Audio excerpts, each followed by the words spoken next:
It all started with an old VHS tape. Mark, a freelance journalist, found it in a dusty box at a flea market. The label read, Channel 9, final broadcast, October 31st, 1987. Intrigued, he took it home and played it on his vintage VCR. The tape showed a late-night news broadcast from a small local station. The anchor, a man in his 40s with a nervous demeanor, reported on strange occurrences in the town, lights flickering, unexplained noises, and people disappearing. As the broadcast progressed, the anchor grew increasingly erratic. He began whispering about them watching from the shadows. Suddenly, the screen glitched and the anchor's face distorted. He leaned closer to the camera, his eyes wide with terror, and said, "They're here. They're in the studio." The screen went black and the tape ended. Mark couldn't shake the feeling that something was off. He decided to investigate the old Channel 9 studio, which had been abandoned for decades. When he arrived, the building was in ruins, but he found a way inside. The studio was frozen in time, with equipment still set up as if the broadcast had just ended.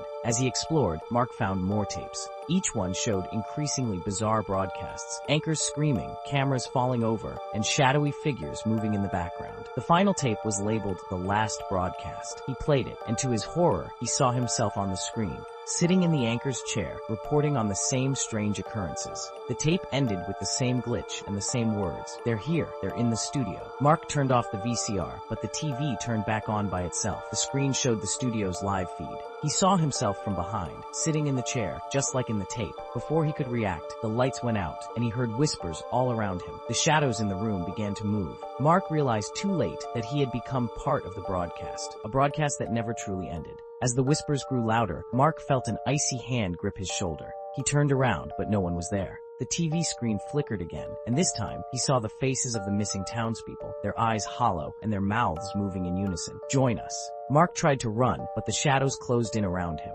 He felt himself being pulled toward the screen, his body dissolving into static. The last thing he saw was his own face on the TV, smiling eerily as the broadcast continued. Days later, a group of urban explorers found the abandoned studio. They discovered Mark's camera, still recording. The footage showed him sitting in the anchor's chair, his face frozen in terror. As they watched, the screen glitched, and Mark's voice echoed through the room. "They're here. They're in the studio." If you enjoyed this spine-chilling tale, don't forget to subscribe to Mystic Shadows for more mysterious stories. What other secrets lie hidden in the shadows? Only time will tell.